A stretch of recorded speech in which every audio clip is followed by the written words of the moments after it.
डिसेंबरचा एकत्रित लाभ मिळणार आहे। तर अद्यापही राज्यातल्या 80 लाख महिलांनी ई केवायसी केलेली नाहीये। त्या महिलांनी लवकरात लवकर ई केवायसी करावी यासाठी मुदतवाढही दिली आहे। त्यामुळे फेब्रुवारीपासून ई केवायसी केलेल्या महिलांनाच योजनेचा लाभ मिळेल। ज्यांनी ई केवायसी केली नसेल अशा महिलांचा हप्ता बंद होणार अशी माहिती वरिष्ठ अधिकाऱ्यांनी दिलेली आहे।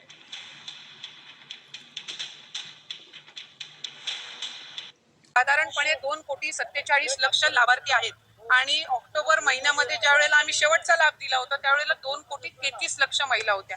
त्याच्यामुळे कुठेही कुचराई ही योजना राबवताना होत नाहीये आणि ज्या पात्र महिला आहेत त्यांना लाभ हा व्यवस्थित पद्धतीने सुरू आहे। हप्त्याची जी तारीख असते ती मंत्रिमंडळाच्या बैठकीमध्ये ठरत असते। त्याच्यामुळे याही महिन्याचा जो हप्ता आहे तो त्यांना महिना संपायच्या आधी लाभार्थी ज्या लाडक्या बहिणीच्या आहेत त्यांना प्राप्त होईल। लाडकी बहीण योजनेचा नोव्हेंबरचा हप्ता जमा होण्यासाठी GR आलेला आहे। तरी हा तुम्ही GR सविस्तर पाहू शकता।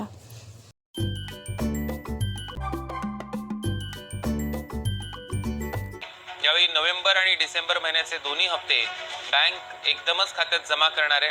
राज्यात सुरू असलेल्या स्थानिक स्वराज्य संस्थांच्या निवडणुकांमुळे नोव्हेंबर महिन्याचा हप्ता 4 डिसेंबरला मिळण्याची शक्यता होती। मात्र काही नगर परिषद आणि नगरपंचायतींसाठी 20 डिसेंबरला मतदान होणार आहे। या निवडणुकीचा निकाल जाहीर झाल्यावर लाडक्या बहिणींना पैसे मिळण्याची शक्यता आहे। ऑनलाईन KYC कशी करायची याची सविस्तर माहिती दिलेली आहे। त्याप्रमाणे तुम्ही KYC करून घ्या। सर्वप्रथम या लिंकवर जायचं आहे ladkibaheen.maharashtra.gov.in। येथे आल्यानंतर एक बॉक्स दिसेल, यामध्ये ब्लिंक होताना दिसेल मुख्यमंत्री माझी लाडकी बहीण योजनेचे लाभार्थी ई केवायसी प्रक्रिया पूर्ण करण्यासाठी येथे क्लिक करा। त्यानंतर हे पेज ओपन होईल। येथे लाभार्थ्यांचा जो आधार क्रमांक आहे तो टाका।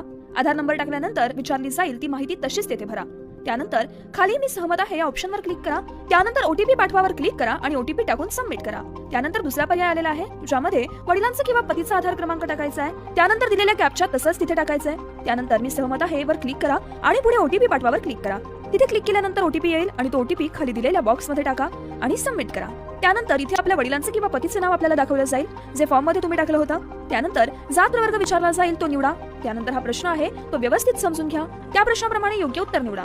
त्यानंतर पुढचा प्रश्न आहे योग्य उत्तर निवडा। त्यानंतर खाली आपण दिलेली माहिती ही खरी आहे अशा आशयाचा जो टेक्स्ट आहे त्यावर क्लिक करा आणि सबमिट करा। त्यानंतर तुम्ही इथे तुमची ई केवायसी पडताळणी यशस्वीरित्या पूर्ण झाली आहे